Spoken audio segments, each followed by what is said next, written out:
합성경 수업입니다. 지지난주부터 5가지로 구성된 법들을 공부하기 시작했어요. 5가지로 구성된 법들의 첫 번째가 오온이고 두 번째가 오치온이었습니다. 그래서 첫째로는 우리가 색수상행식 오온이라는 거, 그리고 거기에 집착했다라는 집착된 오온이 부처님이 정의하는 중생인 나다. 요거 다른 말로 사가야, 유신, 몸과 함께하는 존재 상태, 이렇게 정의가 돼 있죠. 그래서 오온이라는 것과 오치온이라는 것을 우리가 정확히 구분해야겠다. 그리고 오치온이라는 나를 구성하는 5가지 요소에 집착되어 있는, 집착이라는 것 때문에 중생이 되어가지고 생로병사 기타 일체의 괴로움을 겪고 살아가고 있다. 문제는 집착이다. 그래서 우리가 오치온이 나라고 배우는 이유는 집착되었기 때문에 중생이어서 그에 수반되는 일체의 괴로움을 겪게 된다. 그렇다면 우리는 어떻게 방법을 찾아가지고 집착이라고 하는 그 문제 요소를 배제함으로써 중생의 삶을 벗어날까? 중생이기 때문에 겪어야 하는 일체의 괴로움, 일체의 불만족을 해소할까? 이것이 불교의 존재 이유가 되는 거죠. 오온, 오치온, 쉽게 보아 넘길 주제가 아니지요. 집착이라는 말로 대표되는 중생의 존재 상태, 이것을 해소해서 거기에서 생겨나는 괴로움을 소멸하는 것, 이것이 불교다라는 부분을 분명히 하고 가야겠습니다. 자, 그래서 이제 오온을 안다라고 하는 것, 구체적으로 어떻게 알아야 할까라고 하니, 색은 무엇고 수상행식 각각이 무엇일까? 어떠한 것들이기에 거기에 집착함으로써 중생인 내가 될까? 상세하게 5가지의 정의, 구체적 내용을 아는 일은 불교의 목적인 오치온에서 취를 해소하는 그 먼 이정의 출발이 된다. 색수상행식 5가지에 대해서, 그 쌓임에 대해서 구체적인 정의를 공부해야 한다 라는 필요성 지금 진행하고 있죠. 지난주에는 22번 상류따 56번경 취착의 양상경을 통해서 오온의 정의로 접근을 했어요. 그 중에 첫째, 색은 무엇일까? 라는 부분을 보았죠. 그러면서 제가 사실은 오온을 정의하는 데는 2가지 방법이 있다. 그래서 대표적으로 56번경인 취착의 양상경이 쌓임이라는 형태, 오온 각각이 현상적으로 어떠한 것인가를 정의하고 있다면, 이어서 79번경, 오늘 여러분 다시 나눠드렸죠. 79번경 삼켜버림경에서는 그 각각의, 그러니까 5가지 각각이 어떤 성질을 가지고 있길래 그렇게 불리는 것일까? 라는 부분을 설명하고 있어요. 이렇게 2가지 측면에서 오온에 대한 정의를 공부하게 되면 우리가 구체적 의미를 알 수 있다. 이런 공부를 진행하고 있습니다. 자, 제가 사실은 오늘 먼저 드린 취착의 양상경은 지난주에 드린 교재인데 제가 그 사이에 번역을 조금 수정을 했어요. 그래서 오늘 다시 드렸으니까 지난주 드린 자료는 좀 무시하고 오늘 드린 자료를 같이 보겠습니다. 자, 다시 한번 읽어보겠습니다. 22번 상류따 56번경 우파다나 파리파 왔다 수땅 취착의 양상경입니다. 비구들이여, 이런 5가지 집착된 무덕이 오취온이 있다. 무엇이 5인가? 색취온, 수취온, 상취온, 행취온, 식취온이다. 비구들이여, 내가 이 오취온의 4가지 계열을 있는 그대로 실답게 알지 못한 때까지 나는 신과 마라와 범천과 함께하는 세상에서 사문바라문과 신과 사람을 포함한 무리를 위해 위없는 바른 깨달음을 깨달았다고 선언하지 않았다. 비구들이여, 그러나 나는 이러한 오치온의 4가지 계열을 있는 그대로 실답게 알았기 때문에 신과 마라와 범천과 함께하는 세상에서 사문바라문과 신과 사람을 포함한 무리를 위해 위없는 바른 깨달음을 깨달았다고 선언하였다. 취착의 양상경 이럴 때 이 빠리 빠왔다라는 단어를 양상 이렇게 번역을 한 건데요. 저는 이제 이 부분을 국어사전을 좀 뒤져가면서 조금은 더 적절한 번역어가 필요하다 해서 계열이라는 말로 번역을 바꿨습니다. 우리가 보통 이제 고진멸도라고 하잖아요. 여기에서도 이제 오치온의 4가지 계열이라는 게 이제 이어서 나타나는데, 양상이라는 그 어떤 형편 이쪽보다는 4가지가 어떤 좀 나름대로의 어떤 조직성을 가지고 펼쳐지는 이런 의미로 번역을 바꿔봤어요. 그러면 어떻게 4가지 계열인가? 색을 실답게 알았고, 색의 일어남을 실답게 알았고, 색의 소멸을 실답게 알았고, 색의 소멸로 이끄는 실천을 실답게 알았다. 수를, 상을, 행을, 식을 실답게 알았고, 식의 일어남을 실답게 알았고, 식의 소멸을 실답게 알았고, 식의 소멸로 이끄는 실천을 실답게 알았다. 자, 여기서 이건 이렇게 고진별도 사성제 하듯이 여기에서는 색수상 행식 오온을 지시하면서 그것, 그리고 그것의 일어남, 그것의 소멸, 그것의 소멸로 이끄는 실천, 이것이 위에 이제 계열을 국어사전을 적어드렸습니다만은 서로 관련이 있거나 유사한 점이 있어서 한 갈래로 이어지는 계통이나 조직. 요거 색이면 색이라는 것의 일어남과 소멸로 이끄는 실천, 하나로 연결된 이어지는 계통, 이런 식으로 번역을 했습니다. 자, 넘어가고요. 비구들이여, 그러면 무엇이 색인가? 4대와 4대 조색, 이를 일러 색이라 한다. 자량이 일어나기 때문에 색이 일어나고, 자량이 소멸하기 때문에 색이 소멸한다. 8가지로 구성된 성스러운 도가 색의 소멸로 이끄는 실천이니, 그것은 바른 견해, 바른 사유, 바른 말, 바른 행위, 바른 생활, 바른 정진, 바른 사띠, 바른 삼매이다. 자, 지난주 우리가 4대와 4대 조색이라는 것의 의미를 보았죠. 여기서 사실 자량이라는 말, 자량이 일어날 때 색이 일어나고 이런 부분들도 설명이 필요한 주제이기는 한데요. 그러면 이제 너무 좀 밖으로 가게 되니까 일단 이번 수업에서는 그냥 정의되는 4대와 4대 조색 이 부분만 자세히 설명하고 나머지는 다음 기회에 더 보도록 하겠습니다.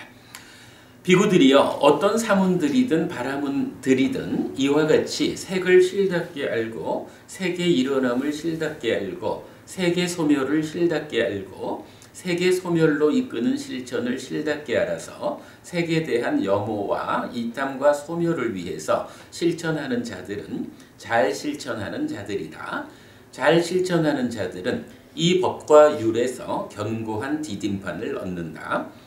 비구들이여 어떤 사문들이든 바라문들이든 이와 같이 색을 실답게 알고 색의 일어남을 실답게 알고 색의 소멸을 실답게 알고 색의 소멸로 이끄는 실천을 실답게 알아서 색에 대한 염오와 이탐과 소멸로부터 집착 없이 해탈한 자들은 잘 해탈한 자들이니 잘 해탈한 자들은 완전히 성취한 아라한이다. 완전히 성취한 아라한들에게 윤회의 선언은 없다.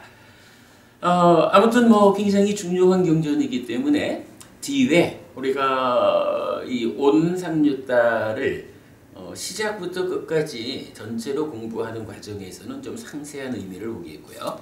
일단은 뭐 이 경전 중에 오온의 정의 부분만 보고 넘어가는 거로 하겠습니다.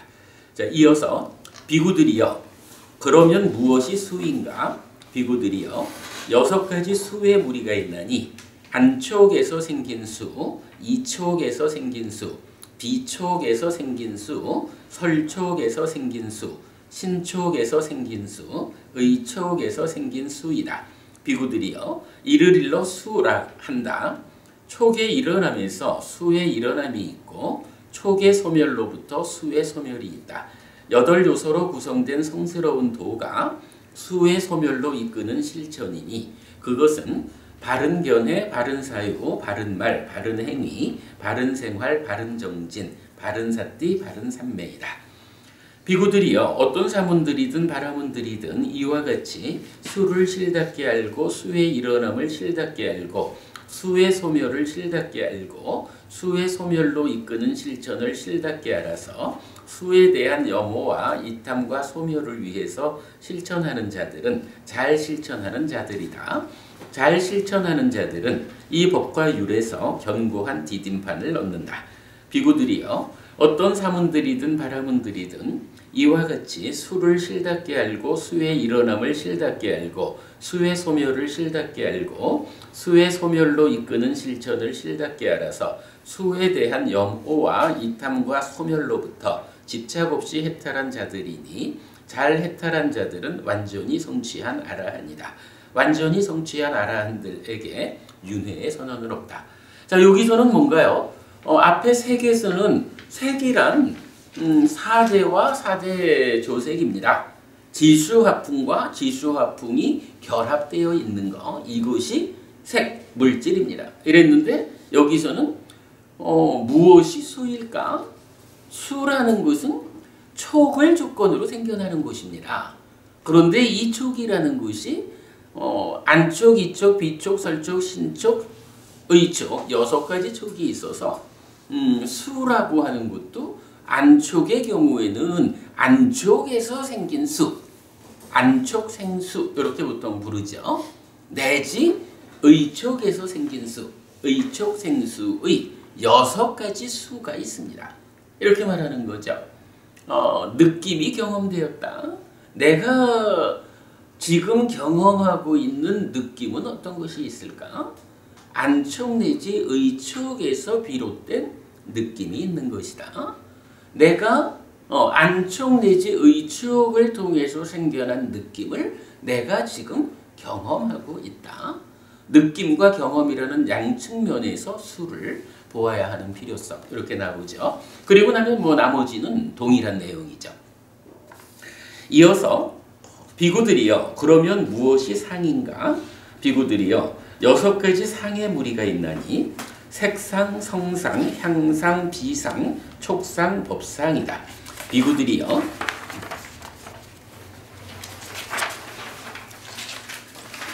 이를 일러 상이라 한다.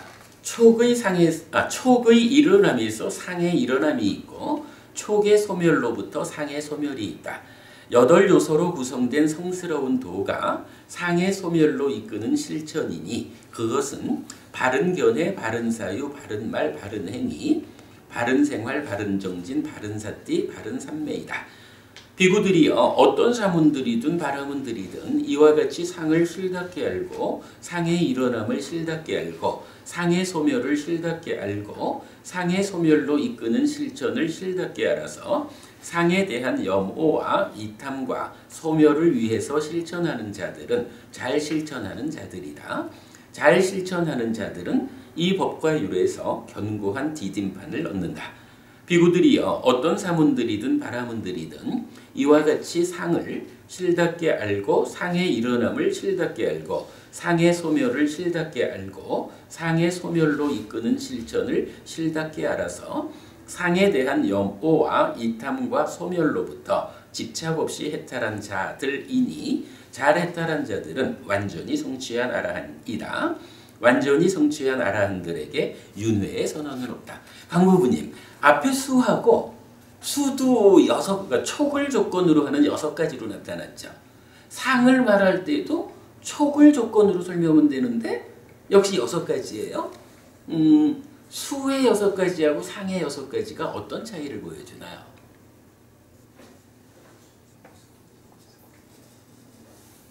정부부님 어떻게 보셔요? 수에서도 촉을 조건으로 생겨나는 수를 말했거든요. 상도 촉을 조건으로 생겨나는 상을 말했잖아요. 그죠? 그러니까 촉에서 일어난다 이렇게 말을 했으니까. 그런데 수의 6가지하고 상의 6가지가 어떻게 다른가요? 수행자께서는 육내 외입처 하나는 내입처 하나는 외입처. 그렇죠. 그죠? 그러니까 수를 말할 때는 안촉생수, 그러니까 안입이 설신의의 촉에서 생겨난 수 이랬거든요. 그런데 상을 말할 때는 색상, 법상, 이제 색상, 성상, 향상, 미상, 촉상, 법상 이렇게 나오죠. 그러니까 안입이 설신의를 기준으로 수가 정의되고 색성향 미촉 법을 기준으로 상이 정의되었다.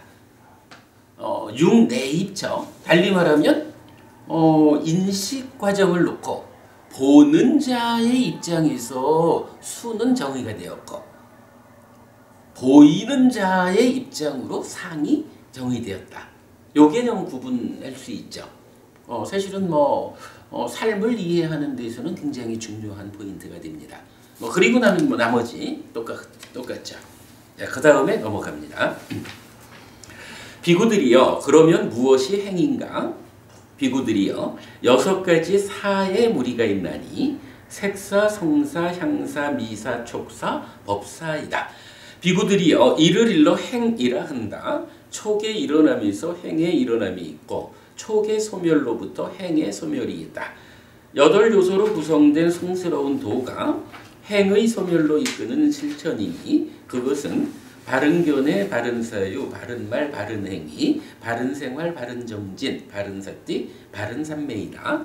비구들이여 어떤 사문들이든 바라문들이든 이와 같이 행을 실답게 알고 행의 일어남을 실답게 알고 행의 소멸을 실답게 알고 행의 소멸로 이끄는 실천을 실답게 알아서 행에 대한 염오와 이탐과 소멸을 위해서 실천하는 자들은 잘 실천하는 자들이다.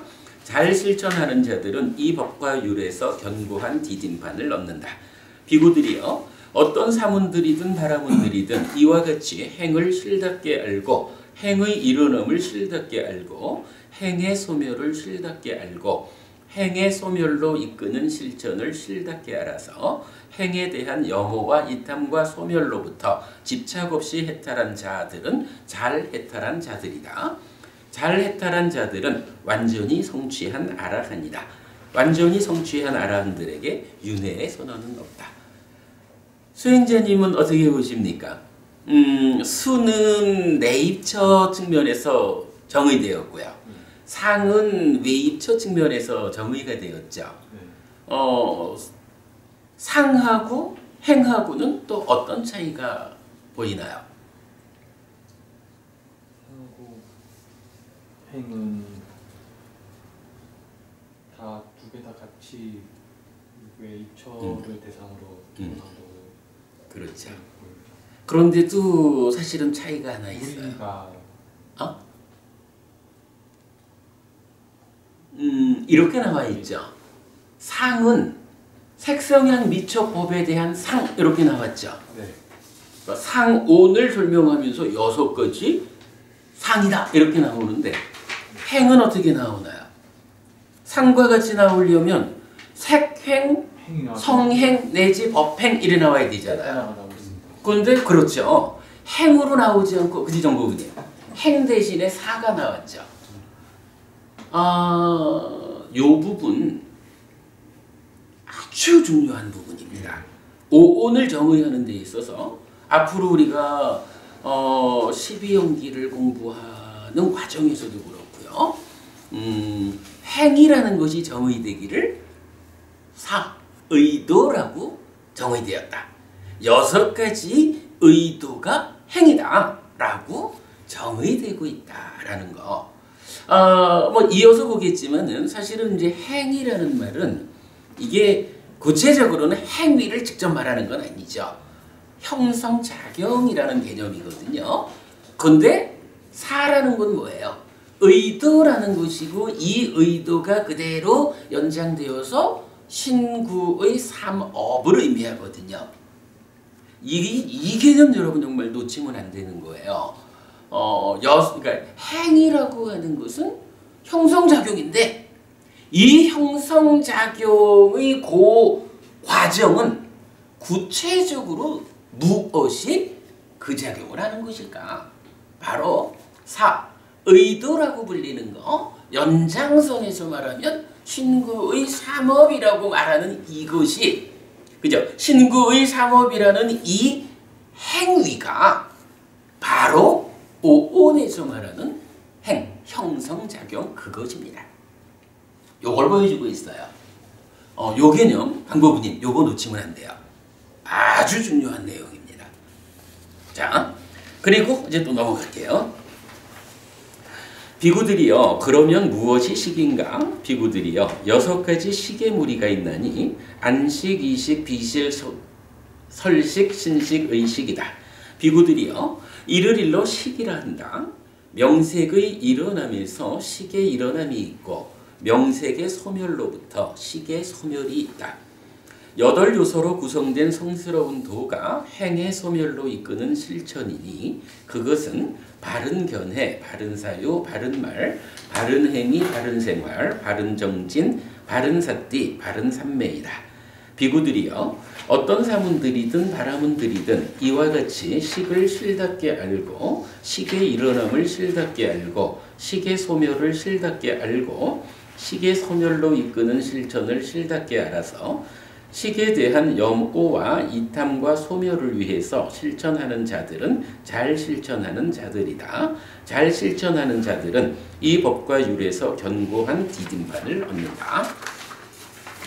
비구들이여, 어떤 사문들이든 바라문들이든 이와 같이 식을 실답게 알고 식의 일어남을 실답게 알고 식의 소멸을 실답게 알고 식의 소멸로 이끄는 실천을 실답게 알아서 식에 대한 염오와 이탐과 소멸로부터 집착 없이 해탈한 자들은 잘 해탈한 자들이다. 잘 해탈한 자들은 완전히 성취한 아라한이다. 완전히 성취한 아라한들에게 윤회의 선언은 없다. 자, 아주 중요한 경전입니다. 취착의 양상경 또는 뭐 취착의 그러니까 집착의 계열경 이렇게 말해도 되겠죠. 경전을 전체적으로 읽으면서 오온이라고 하는 게 색이라는 것은 어쨌든 지수화풍사대와 사대가 결합되어 있는 것입니다. 수라는 것은 안입이설신의 내입처를 기준한 촉에서 생겨난 6가지로 정의가 됩니다. 상이라는 것은 색성향 미촉법 외입처를 기준한 6가지로 정의가 됩니다. 이것들은 다 의미가 뭐냐 하면 그런 것들이 쌓여 있습니다. 이 얘기예요.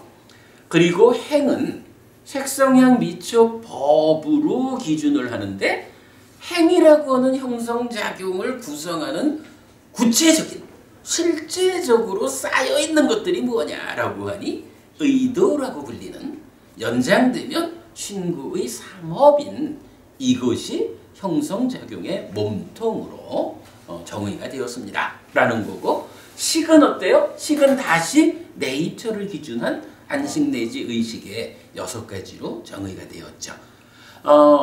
이 경에서는 일단 이런 쌓여있는 그 상태가 어떠한 것일까?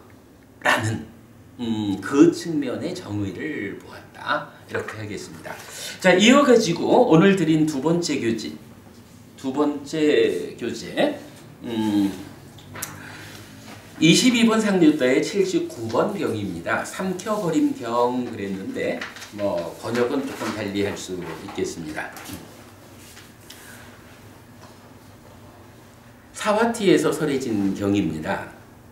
비구들이요 다양한 전생의 삶들을 기억하고 있는 어떤 사문들이든 바라문들이든 모두 오치온이나 그것들 중에서 어떤 것을 기억하는 것이다. 우리도 뭐 전생까지는 몰라도 이 몸과 함께하는 그 세월 동안의 과거를 기억하죠. 그런데 우리 수준을 넘어서 가지고 공부를 좀 잘하는 수행자들은 그래서 일단은 뭐 이런 일을 하려면 삼매에 들어서 제4선이라고 하는 높은 삼매의 토대가 이루어져야 되죠. 뭐 그 자리에서 좀 더 해탈된 삶의 방향으로 공부가 진행되면 사념처에 완성된 상태, 그래서 사띠 토대라고 불리는 그 토대 위에서 일반적으로는 그냥 번뇌를 부수고 아라한이 되는 건데 해탈하는 건데 수행자에 따라서는 내가 전생도 좀 보아야겠다 라고 해서 나의 전생을 보는 쪽으로 마음을 기울이면 이제 여기서 숙명통이라고도 하고 숙주명이라고도 하는 그런 특별한 능력이 생기게 되는 거죠. 이래서 자기의 전생을 본다라고 하는데 그러면 내가 보는 그 수행자가 보는 그 전생이라는 게 무엇일까라는 부분 이야기예요. 그러니까 부처님은 그것은 오치온이나 오치온들 중에서 어떤 거를 기억하는 것이다. 이게 전생을 본다라고 하는 것이 전생 그 시절의 중생의 상태로 있었던 중생의 상태를 정의하는 오치온에 대한 집착 상태, 그 오치온이라는 나의 전생의 존재 상태를 기억하거나 아니면 그 가운데에 어차피 오치온은 색성행 미적법 각각에 대한 집착 상태니까 그 집착된 색을 기억하거나 집착된 수를 기억하거나 이렇게 한다라는 얘기죠. 오치온 외에 다른 어떤 것이 전생을 기억한다라는 이 사건에서 적용되는 것은 아니다. 이런 이야기입니다. 무엇이 다소신가? 비구들이여 과거에 나는 이런 색을 가진 자였다. 내가 기억해보니까 옛날에 내가 진짜 천하장사 같은 몸을 가지고 있었던 사람이요. 뭐 이런 기억. 그렇게 이제 기억한다는 거죠. 자, 과거에 나는 이런 색을 가진 자였다. 라고 기억되고 있는 색을 그는 기억한다. 과거에 나는 이러한 수를 가진 자였다. 라고 기억되고 있는 수를 그는 기억한다. 과거에 나는 이러한 상을 가진 자였다. 라고 기억되고 있는 상을 그는 기억한다. 과거에 나는 이러한 행을 가진 자였다. 라고 기억되고 있는 행을 그는 기억한다. 과거에 나는 이러한 식을 가진 자였다. 라고 기억되고 있는 식을 그는 기억한다. 그죠? 오치온 전체로 그냥 과거의 나 이러거나 아니면 과거의 나를 구성하는 색성향 미적법이 아니죠. 색수상행식에 대한 집착 상황을 기억한다. 이렇게 말하는 거죠.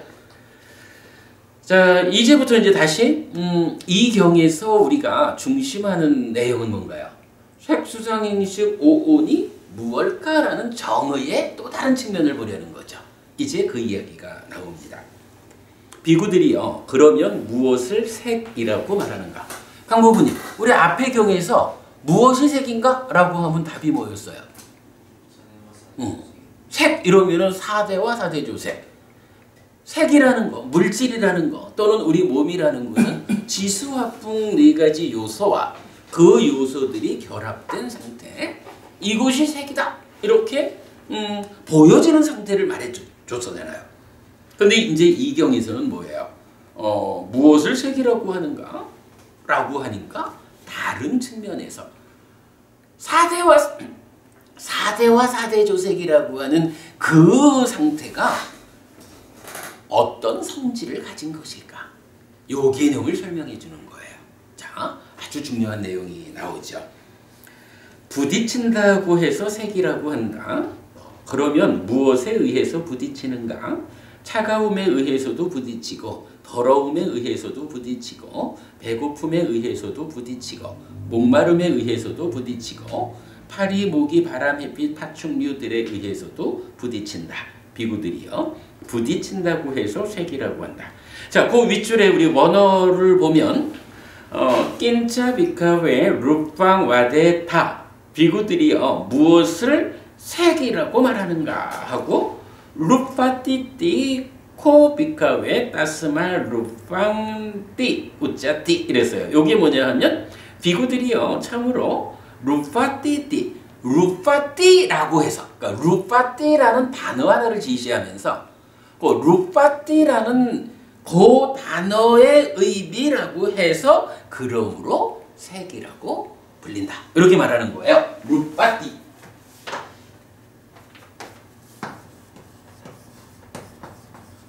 제 생각에는 오늘 우리가 이 루파띠라는 단어 하나만 의미를 좀 분명히 이해해도 오늘 공부는 충분히 성과가 있다. 이렇게 말해도 좋을 것 같아요. 루파띠 그 아래쪽에다가 적어드렸어요. 루파띠라고는 빨리 단어는 영어로 하면 to be vexed, oppressed, hurt, molested 이렇게 나와요. 근데 이제 vex라는 말은 성가시게 하다, 난처하게 하다, 화내다. 뭔가 하면 귀찮아 이런 얘기가 되겠죠. oppressed 하면 억압된, 학대받고 있는 사람들 학대받는, moralist는 외설한 짓을 하다, 성적으로 희롱하다, 괴롭히다 뭐 이래 되는데 어쨌든 이게 뭔가 좀 마음에 들지 않는 어떤 상태를 말하고 있는 그런 거죠. 저는 이거를 부딪힌다라고 번역을 했어요.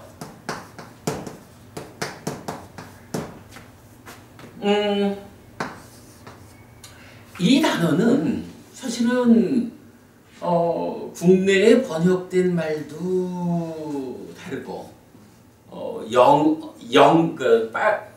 니까야를 영역한 분들도 대부분 달리 써요.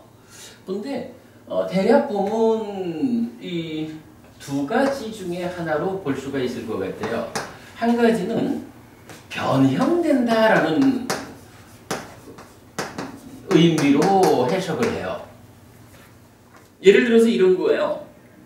수상행식 이거는 물질적인 게 아니잖아요. 그러니까 물질적으로 어떠한 상황을 만들지 않잖아요. 그러니까 이런저런 조건들에 의해서 이게 형태가 달라지지 않는다는 거야. 근데 물질이라는 것은 어쨌든 뭐 달라지잖아.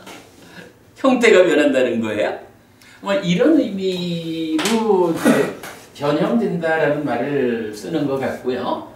그 다음에 이제 또 하나가 뭐 단어 선택은 좀 차이가 있을 수 있겠지만 이렇게 부딪힌다라는 말 뭐로 이제 보아도 좋을 것 같아요. 뭐 저항한다 이런 개념. 근데 저는 그 중에 부딪힌다라는 말을 가지고 루파띠의 의미로 번역을 했어요. 이 부딪힌다라는 것은 어떤 의미로 우리가 이해할 수 있을까요?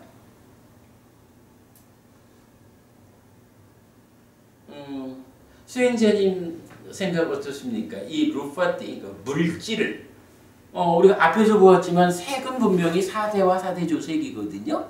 그런데 이것이 어떤 성질, 어떤 특성을 가지는 것일까라는 측면에서 이제 이 경전이 설명해주고 있는데, 저는 뭐 변형보다는 부딪힘 이쪽으로 선택을 했거든요. 어떤 의미가 이렇게 부딪힌다라는 개념일까요?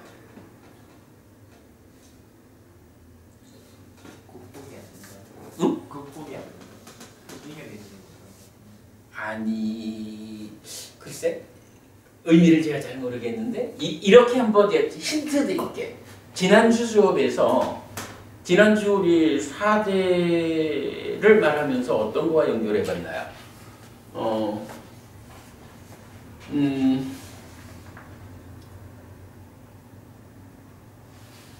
인간을 정의하는데 어떤 정의가 있었죠? 한쪽에서는 지수화풍 4대가 인간이다 이렇게 정의한 데가 있었죠.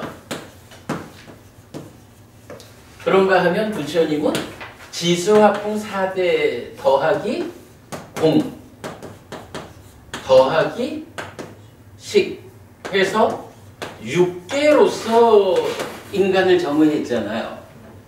이럴 때에 지수화풍 공이라고 하는 요거를 사실은 몸 이걸 물질의 영역으로 본 거죠.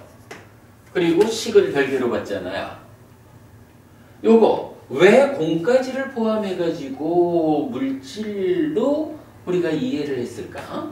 이거는 단지 그냥 물질 이런 상태라는 것은 그 자체가 물질은 그런 거요 라고 말할 수는 있지만 불교가 고와 고멸, 고멸을 실현하기 위해서 존재하잖아요. 그냥 지수화풍이 덩어리진 거 이것이 물질입니다 라고 말해가지고는 우리 사는 이야기가 설명되지 않죠. 사는 이야기는 그냥 덩어리진 어떤 거와 사는 게 아니라 어떠한 형태로든 규정된 것들과 함께 살잖아요. 예를 들어서 우리가 지금 공부를 하고 있지만 이 법당이 쉽게 말하면 콘크리트를 부으면서 그 안에다가 구멍을 만들어 가지고 공간이 확보되니까 콘크리트 덩어리 안에 있는 공간에서 우리가 공부를 하니까 이게 법당이잖아요. 공간 없으면 그냥 시멘트 덩어리지 뭐, 콘크리트 덩어리지 뭐. 어떠한 것, 우리가 삶을 살아가는 데에 관계하는 것들은 어떤 형태로든 지수화풍이라는 이것들이 결합한 것을 안과 밖에서 공간이 함께 해주기 때문에 이렇게 되는 거잖아요.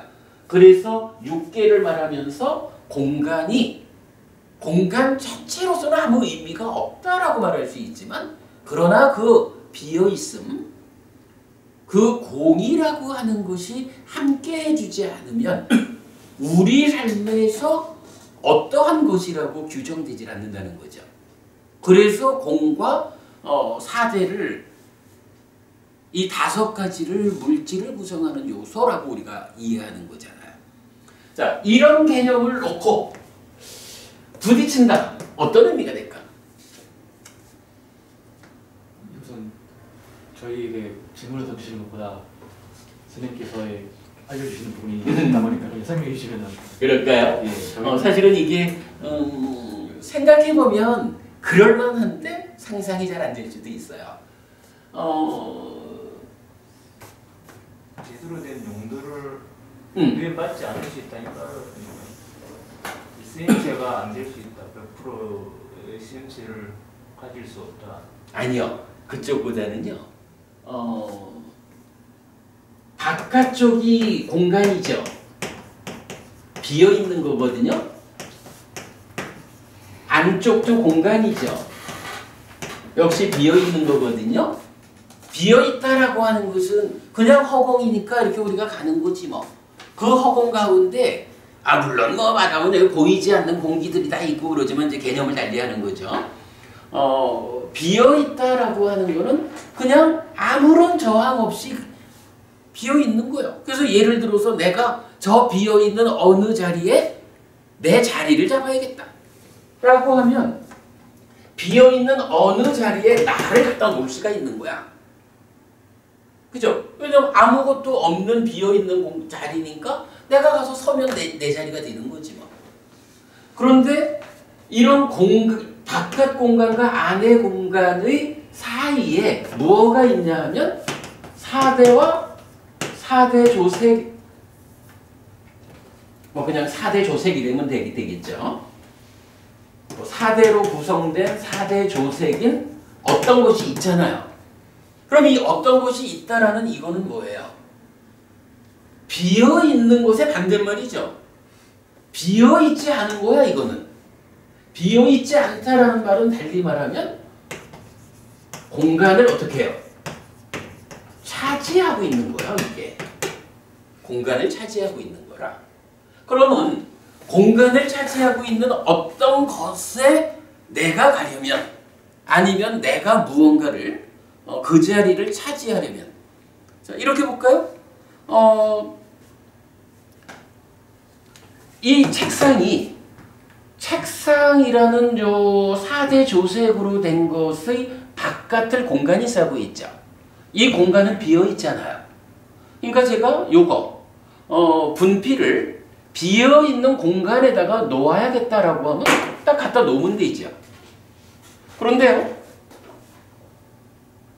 내가 이 분필을 어디다가 놓고 싶으냐 하면 지금 요 컵이 하나 있네. 요 컵이 있는 요 자리에다가 요걸 놓고 싶어요.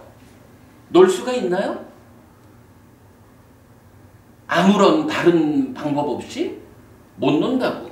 왜 못 놓냐 하면 이걸 갖다 놓으려고 보니까 이미 이 공간을 차지하고 있는 어떤 4대 조색인 어떤 것이 있는 거야. 그러니까 여기 갖다 놓으려고 그러면 부딪히잖아. 여기서 부딪힌다라는 개념이 요거예요.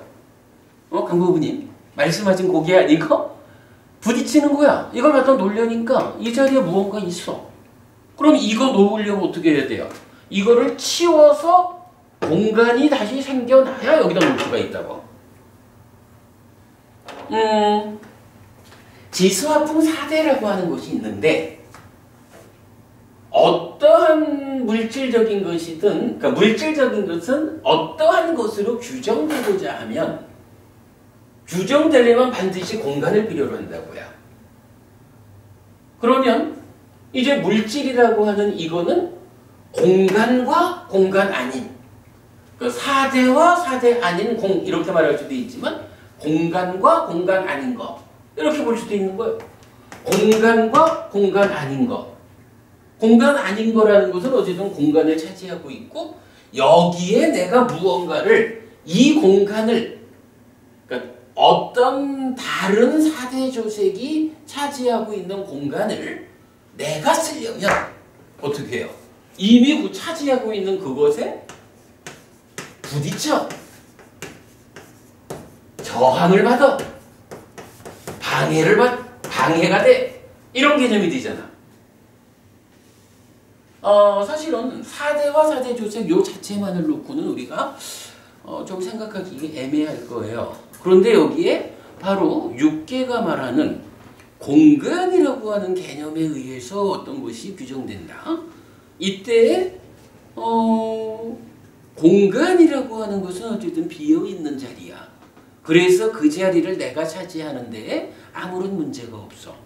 그런데 4대 조색이라고 하는 4대가 결합되어 가지고 어떠한 상태로든 있는 그게 색으로 있든 성으로 있든 향으로 있든 미로 있든 촉으로 있든 어떤 형태로든 4대와 4대 조색이라는 이 물질적 구조를 가지고 있는 것이 이미 있으면 이미 있는 그 자리는 내가 내 맘대로 못 쓰는 거예요.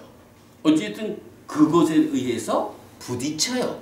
저항을 받아요. 방해를 받아요. 그래서 이거를 옮겨놓지 않으면 내가 원하는 이 자리를 못 쓰는 거야. 그래서 변형된다라는 거는 물론 물질이니까 온도의 변화, 압력의 변화에서 바뀐다라는 것도 하나의 특성이 되겠지만 본질적으로 루파티 물질을 왜 물질이라고 합니까? 라고 하는 거기에서는 이렇게 부딪힌다. 그 구체적 의미는 공간을 차지하는 것이다. 지수화풍 공이라는 물질의 규정 상태에서 공간 아닌 것을 말한다. 이것은 역으로 이미 자기대로의 공간을 차지했다. 공간을 차지하고 있기 때문에 부딪히는 것이고 저항하는 것이고 방해되는 것이다. 요 개념. 이것이 물질이다. 이렇게 보면 좋을 것 같아요. 자, 그래서 이제 제가 그 원어에 이제 의미를 적어드린 거, 루파티, 뭐 성가시게 하는 거고, 난처하게 하는 거고, 억압된 것이고, 이런 이야기가 변형된다라는 말로 이 원어의 의미를 보는 것은 좀 뭐 잘 연결이 되는지 모르겠지만, 이게 이렇게 부딪히는 것이다. 어쨌든 공간을 차지하는 것이다. 부딪힌다, 저항한다, 방해된다. 이 개념에서는 원어의 의미가 적절히 살아나죠. 변형된다라는 번역을 쓰고 있는 곳이 있습니까? 국내에서는 초불련에서 쓰고 있고요. 또 저기 사실은 뭐 현재 니까야 번역의 세계적인 가장 권위라 할까? 뭐 기준되는 번역본이라 말이 좀 어떨지 몰라. 그 저기 그 비구 보디 스님이 번역한 니까야가 뭐 많이 보잖아요. 네. 보디 스님도 변형된다고 번역하고 이 있어요. 부분에서 루파티를 변형된다. 예. 뭐 이제 그래서 이제 영향력 있는 보디 스님이 그렇게 번역을 했으니까 이제 많은 곳에서 또 루파티를 그렇게 번역하고 있는 것 같아요. 그러나 이렇게 의미를 구체적으로 생각해 보면 하여간 공간을 차지하고 있는 거기 때문에 가다 보면 부딪히는 거예요. 이런 개념. 어쨌든 내가 그 자리를 차지하려면 그것의 방해, 그것의 저항을 해결해야 그 자리를 차지할 수 있어. 이런 개념. 그러니까 성가신 거요, 억압된 거요, 난처한 거요, 이런 식의 표현이 나타나겠죠.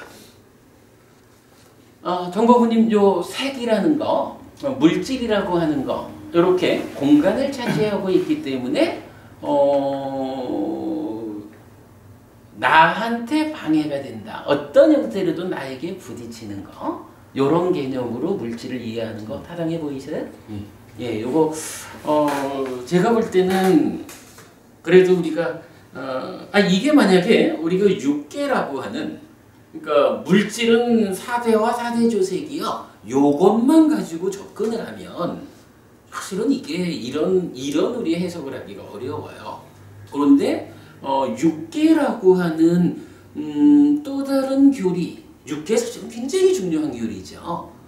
육계라고 하는 이런 가르침에 연결된 도움을 받아서 생각하면 지수화풍 공이라고 하는 규정된 것의 5가지 요소, 그 중에 공간과 공간 아닌 4가지, 이 개념으로 보면 비어있는 것으로의 그 공간을 차지하고 있는, 어떤 형편으로든 공간을 차지하고 있는 것으로의 지수 화풍, 요렇게 접근을 해보면 이런 설명이 쉽게 가능하죠.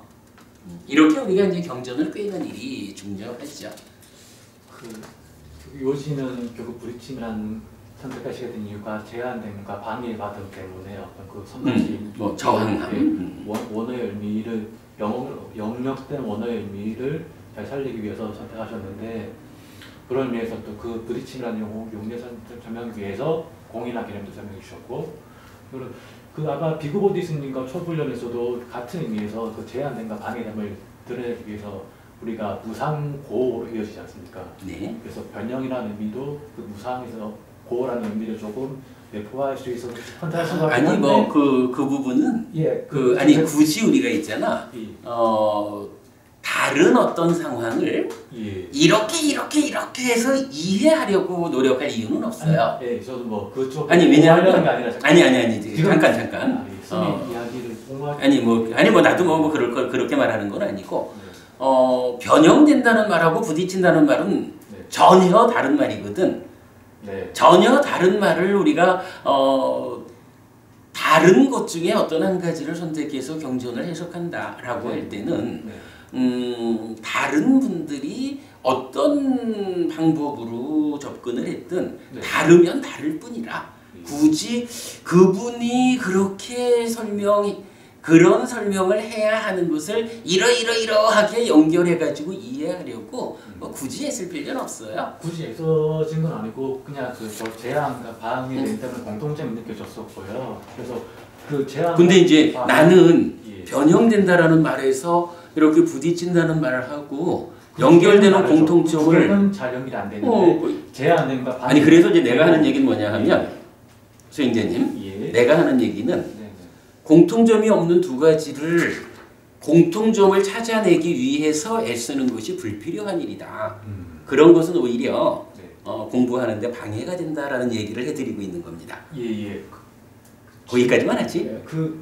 이 설명이 제가 잘 못해서 그런지 모르겠지만 그런 의도가 아니라 그 두 개를 연결시키고 싶은 것이 아니라 1번과 2번은 분리하고 저는 2번의 설명을 지금 다 잘 수용하려고 하고 있는데 요지는 설명이 우리가 변형이나 부딪힘이나 고로 볼 수도 있고 안 볼 수도 있지 않습니까? 모든 부딪힘이 제한을 주거나 방해가 되는 것만 아닌 것이고 어떤 부딪힘은 그 제한을 원할 수 있는 것이고 여기서 요지는 이 세 개란 게 차가우고 목마른 것들에게 불편함을 준다. 근데 부딪힘이라는 것은 그 불편함 또는 성가시감을 드러내는 아무튼 그러니까 그러니까 저는 다시 말하는데 예, 알겠습니다. 직접적으로 일치되지 않는 두 가지를 그걸 굳이 연결해 가지고 이해하려는 노력이 공부에서 필요하지 않은 노력이다라고 나는 그것을 말해주는 겁니다. 네, 알겠습니다. 참고하셔요. 이거는 사실은 공부하는 입장에서 중요합니다. 저는 그 제한과 방이 저거에 더 전혀 알겠는 상태가 아닌데. 부딪힘과 그 의미를 자, 넘어가겠습니다. 제가 받아들이도록 넘어갈게. 자, 일단 색에 대한 이야기 마쳤고요. 네. 두 번째로 비구들이요. 그러면 무엇을 수라고 말하는가? 경험한다고 해서 수라 한다. 그러면 무엇을 경험하는가? 즐거움도 경험하고 괴로움도 경험하고 괴롭지도 즐겁지도 않음도 경험한다. 비구들이요. 경험한다고 해서 수라 불린다. 자, 색에 대한 이야기에 넘어서 이제 두 번째는 수입니다. 근데 수라고 하는 것이 어떤 것이 수냐? 앞의 경에서는 내입절을 기준으로 해서 안촉 내지 의촉이라는 이 삼사화합 촉에서 생겨나는 안촉 생수 내지 의촉 생수의 6가지가 있다라고 했는데 그러면 그렇게 생겨나는 6가지 수라는 게 어떤 성질, 어떻게 설명되는 것이냐라고 하니까 이 경에서는 경험한다고 해서 수다, 느낀다고 해서 수다 이렇게 말하고 있어요. 경험한다라는 것은 무엇일까? 라는 이 부분이 그죠? 방금 색에서는 루파티라는 것이 무엇일까라고 의미를 찾아 들어가니까 공과 반대되는 개념으로 공간을 차지하고 있는 거, 그래서 부딪히는 거, 저항되는 거, 방해되는 거 이렇게 이제 색이 정의되었다면 수라는 것은 경험하기 때문이네. 경험한다. 이거는 어떤 방법으로 경험한다라는 것을 설명해야 할까라는 부분이 생겨요. 요 이야기는요. 다음 주에 요 경전 두 개를 연결해서 한 부분이 우리가 경전 두 개 연결해서 어떤 방법으로 이걸 설명할 수 있을까요? 여기서 이제 삶의 메커니즘 그림이 그려져야 하지 않을까요? 그래서 사실은 우리가 이제 이번 다음 주에 두 개의 경전이 연결된 상태로 안이비설신의와 색성향 미처법의 인식 과정에서 식이 생겨나고 그러면 내입처, 외입처, 식이라는 세 가지가 삼사화합하는 촉, 그 촉을 조건으로 수가 생겨난다라는 인식 과정에서 생겨나는 두 가지 결과물이라는 요 사는 이야기가 설명되어야 그때 경험한다는 것은 이런 것이구나. 그래서 부처님은 경험한다라는 그 의미를 외다나라고 알려주고 있구나 라고 이해할 수 있겠죠. 물론 뭐 지금도 우리가 그림을 그리면서 할 수도 있지만 그리하자면은 이제 이 두 개의 경전의 연결 관계가 조금 불편함이 있어요. 그러니까 오늘은 말만 한번 좀 보고, 근데 시간이 많지 않아서 아마 오늘 다 못할지도 몰라요. 그러나 이제 말만 좀 보고 다음 주에 이 두 개의 경전을 삶의 메커니즘이라고 하는 사는 이야기 위해서 두 개 경전을 적용해 보면 오온 전체의 구체적인 의미가 드러날 것이다. 이렇게 보면 되겠죠. 자, 그래서 경험한다고 해서 수라고 한다라는 걸로 수는 넘어가겠습니다. 네.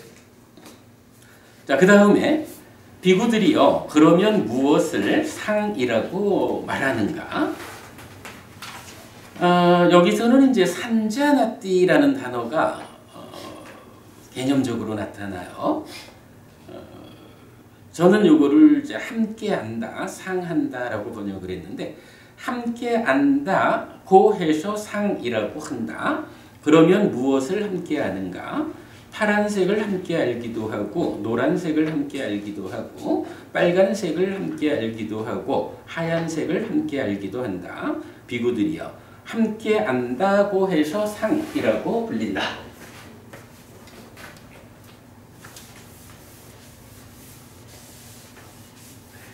사실은 이 상이 무엇냐라는 거, 정보부님 그간 공부동에서 상에 대해서 좀 충분히 아시나요? 잘 모르겠습니다. 이 상이 그래 뭐 잘은 모르고 어느 정도. 이 상을요, 그동안 이제 우리가 알기를 뭐 세계적으로 초기 불교의 아주 석학이라고 불리는 사람들, 그분들도 이렇게 표현을 해요. 우리 일단 안과 색을 조건으로 안식이 있다. 그러니까 육내입처와 육외입처에서 육식이 이렇게 설명되잖아요. 그간 학자들이 뭐라고 말했냐 하면, 안과 색을 조건으로 생겨나는 안식은 대상을 구체적으로 아는 게 아니다. 그냥 이런 거예요. 제가 지금 보면 정보부님하고 강보부님 두 분 여기 계시잖아요. 그러면 제가 정보부님을 보면 어떻게 정보부님을 아나요? 강보부님하고는 다른 사람으로의 정보부님 이렇게 할 거 아니에요. 요게 이제 인식한다는 거고, 뭐 분별해서 아는 거죠. 그런데 이제 그간 학자들이 안과 색을 조건으로 안식이 있다라는 요 부분을 해피 스님의 안, 정보부님이라는 색, 요 상태에서 보았다라는 요 상태를 이렇게 말하는 거라. 아직까지 정보부님이라고 아는 것은 아니고 그냥 내 앞에 무언가 있다라는 어떤 존재 상황을 알아차리는 거다. 정보부님이 있는지는 모르는 거예요. 그냥 내 앞에 뭔가 있어 라고 알아채는 것이 안과 색을 조건으로 생겨나는 안식이다. 이렇게 이제 설명을 해요.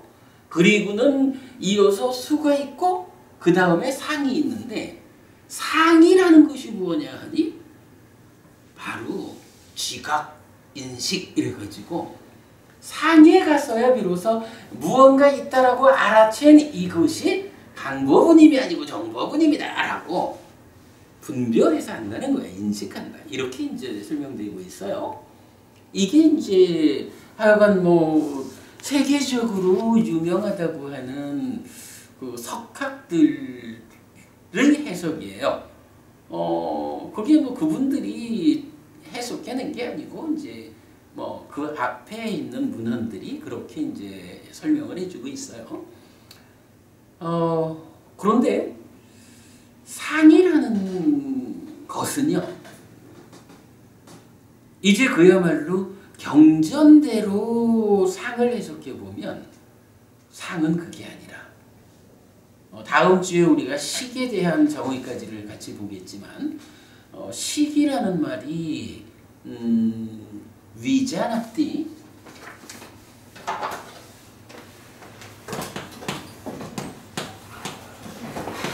식은 원어가 윈야나예요. 그리고 이것의 작용이 위자나띠라고 나와요. 자나띠가 알다라는 말이고 위가 분리, 분별 이런 말이에요. 그래서 요 말의 의미가 분별해서 알다. 요거 방금 제가 예를 들은 거죠. 정법우님을 보고 제가 어떻게 알아요? 강법우님 아니고 정법우님이라고 분별해서 알잖아. 요런 개념이 아는 데에 분별해서 아는. 그리고 분별해서 안다라는 요 말을 이제 국어사전을 찾아보면 이거를 인식이라고 불러요. 인식하다. 요 말이거든요.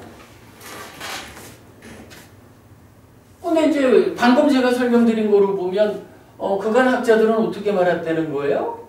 식은 단지 무언가 있다고 알아챌 뿐이고 상이 분별해서 하는, 인식하는 이렇게 이제 설명이 되었다는 거죠. 근데 경전은 상에 대해서 상은 산야예요. 그리고 이것의 역할, 동사는 산자나띠예요.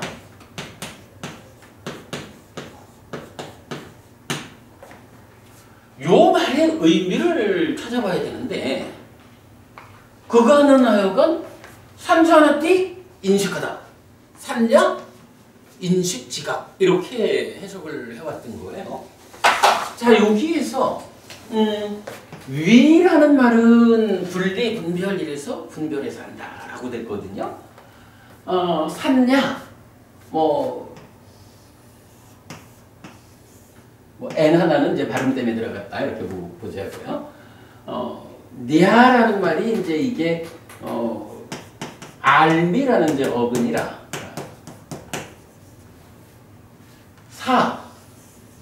산야 요 말이 이제 필요하거든요. 요 사라고 하는 거는 사전적으로 보면 세 가지가 나타나. 하나는 S라는 단어를 읽을 때 사라고 읽어요. 둘째는 he라는 말, 영어로 그라는 말이 이게 사야, 그러니까 인칭 대명사. 그러니까 두 번째는 하여간 이 말이에요. 그리고 세 번째가 오운이라고 나타나요. 스스로. 이런 말이거든요. 사가 오운으로 쓰이는 용례가 대표적인 게 어디냐 하면 우리 저기 칠불통계 알잖아요. 그 자정기의 그러니까 제악막작 중선동행 자정기의 시제불교 이렇게 나오잖아요. 그때 자정기의가 번역이 잘못됐다라고 제가 말하는 게 원어는 사찌따 빠리요다 빠낭 이래가지고 찌따가 심이잖아. 자정기의가 아니고 자정기심 이렇게 되는 거예요 원래. 이때 요 사라고 하는 말이 오운, 셀프 이거예요. 그래서 자정기심, 스스로 그 마음을 깨끗이 하면 이 얘기거든요. 사찌따 빠리오다 빠나 이렇게 나가는 단어가 이제 사가 스스로, 셀프, 오운의 의미로 쓰이는 대표적인 용례이죠. 그런데 사전이 말해주지 않는 또 하나의 용례가 사실은 경전 안에서 많이 발견이 돼요. 여기서 이제 네 번째로 봐야 되는 것이 위드라는 개념이 그러니까 with라는 의미를 가져요. 사전이 이 얘기는 안 해주더라고요. 근데요, 우리가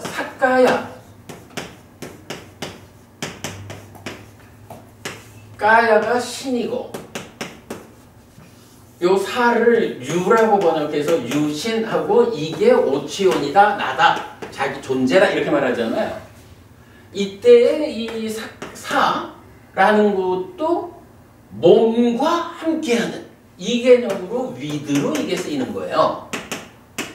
근데 이게 이제 사가 with라는 의미를 가지지 않는다라고 사전적으로 정의가 되어 있으니까 이제 학자들은 또 이 부분을 어떻게 보냐하면 이 사가 사뜨라고 해서 따지면 아뜨만과 같은 이런 의미를 적용해서 몸과 아뜨만이라는 개념이 함께한 뭐 이런 식으로 이제 유신견을 설명하고 있는데 이게 사실 경전적인 의도로는 몸과 함께하는 상태로의 유신, 오치온 이렇게 보는 게 맞는 것 같아요. 근데 이제 아무튼 이게 요것만 가지고는 뭐 사가 with의 의미를 갖는다라고 말하기가 어려운데 이제 경전에 보면 또 이 경전에 자주 나오는 걸로 이런 이야기가 있어요.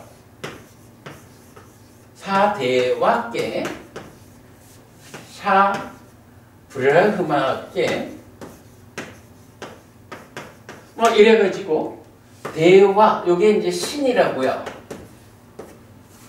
브라흐마 하면 이제 범천이죠. 그래서 경전에서 보면 많은 곳에서 신들과 함께하고 범천과 함께하는 요렇게 요게 이제 여러 곳에서 많은 곳에서 요 표현이 나와요. 그러니까 부처님이 어떤 이제 내가 신들과 함께하고 범천들과 함께하고 신과 함께하고 사문과 함께하고 범천과 함께하는 세상에서 신들과 인간들을 위해서 깨달았다, 법을 설했다, 뭐 이런 식으로 요 내용이 많이 나오거든요. 이때 이 사라고 하는 것이 이게 with가 아니고는 이러한 내용이 설명이 안 되는 거예요. 그리고 이제 뭐 결정적으로 도움을 좀 받자면 사실은 요 문장을 비구보디 보디 스님이 번역하는데 뭐라고 번역하냐 하면 with God 신과 함께 신과 더불어 이렇게 번역을 하고 있어요. 사라고 하는 이 단어가 with라는 의미를 갖는다라는 것은 경전상에서 일반적으로 나타나는 의미라.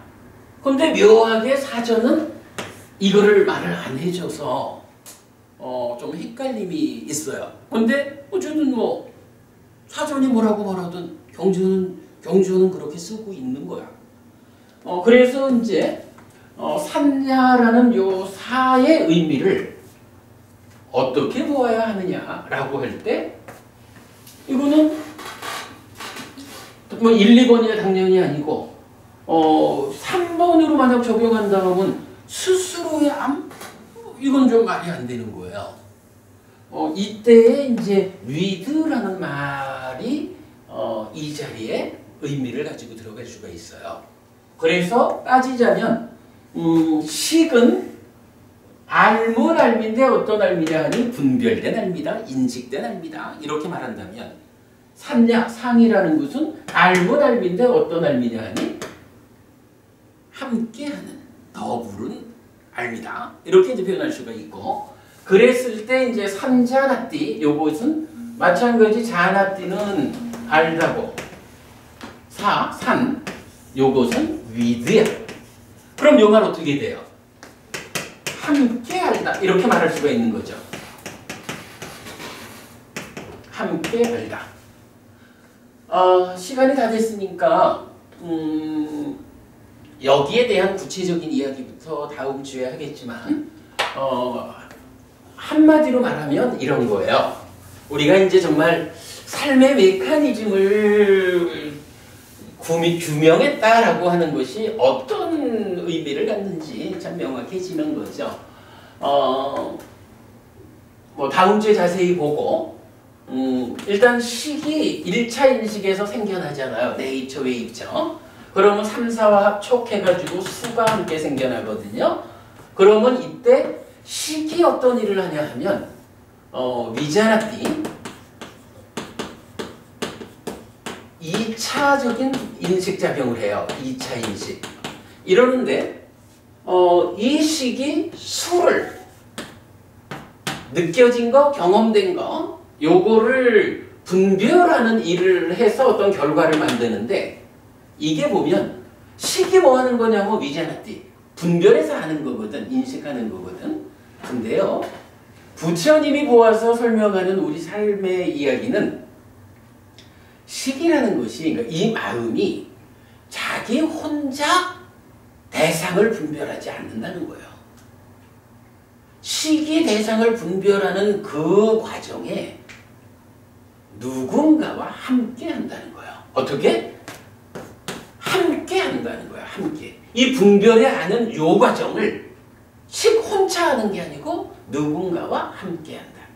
이 자리에 뭐가 있느냐? 상이 있다는 거예요. 그래서 식이 분별하는데 상이 산자나띠. 상이 산자나띠. 아는데 어떻게? 나도 같이 알자. 라고 상이 간섭을 하는 거예요. 분별하는 그 과정에 상이라는 것이 우리가 이제 부대하다라는 표현을 이제 쓰고 있죠. 상이 제3자로 간섭을 해서 함께 알아. 그래서 이제 경에서 보면 뭐 파랗다고 안다. 파랗다고 한다라는 게 뭐냐 하면 간단해요. 정거분이 우리 한 30년쯤 전에 안경 쓸 때는 어땠나요? 안경에 파란색, 빨간색 색을 좀 넣어줬었죠. 그럼 그 얘기는 뭐냐 하면 그냥 보는 세상하고 안경을 딱 썼는데 안경에 파란색이 들어가 있으면 어쨌든 파란색을 얹어서 세상을 보는 거잖아. 이거 어떻게 말해야 돼요? 세상을 보는데 파란색과 함께 보는 거야. 요 개념이 되죠. 상이라고 하는 안경을 쓰고 보는 거예요. 시기 보는데. 이런 개념으로 함께 한다라는 의미의 상이 제자리를 찾아가는 거예요. 오늘은 하여간 산자나띠 여기에서 사라고 하는 적두사가 with 함께라는 의미를 가지고 적용되어 있다라는 요 얘기까지만 설명을 하고요. 이어지는 이야기는 이제 다음 주에 행과 시계 등 이 사실 행에 가면 좀 더 어려운 이야기가 좀 나오는데 어쨌든 뭐 오운 자체가 사실은 가장 중요한 일이니까 어려워도 우리가 풀고 가야죠. 다음 주에 행과 식에 대한 이야기를 마저 하고 나서 요 경전 두 개를 묶어서 사실 가장 간단한 방법은 사는 이야기에다가 적용하면 되는 거예요. 삶의 메커니즘으로 그려가면서 요 경전 두 개를 묶어버리면 오온이라는 것이 이런 거구나 라고 정확한 의미가 나타날 거예요. 자, 그렇게 하기로 하고 오늘 수업 여기까지 했죠. 수고하셨습니다. 여기서 상의 의미를 우리가 발견한 거는 정말 기가 막힌 거예요. 우리는 이제 늘 그 행에 대한 12연기 행의 오류를 찾아낸 것부터 공부 시작을 말하는데 옛날 우리 법부님 한 분은 스님 제가 볼 때는 그 12연기 행의 오류를 찾아낸 것도 중요하지만 그보다도 상을 자리매김해 준 것이 가장 중요한 것 같습니다. 이렇게 말을 하는데 사실은 뭐 그 두 개가 묶여 있는 거죠. 요 개념 정말 중요한 개념이에요. 여기로부터 불교 교리의 모든 우리 삶의 심오한 이야기 다 여기부터 시작을 해요. 근데 이거를 이제 엉뚱하게 식은 단지 알아채는 거고 이 상에 와가지고 정보분임인줄 분별해서 아는 거요. 이렇게 그간 설명을 해왔으니까 이 정말 삶의 깊은 이야기들이 다 모습을 드러내지 못했던 거죠. 불교 안에서. 자, 좀 쉽시다.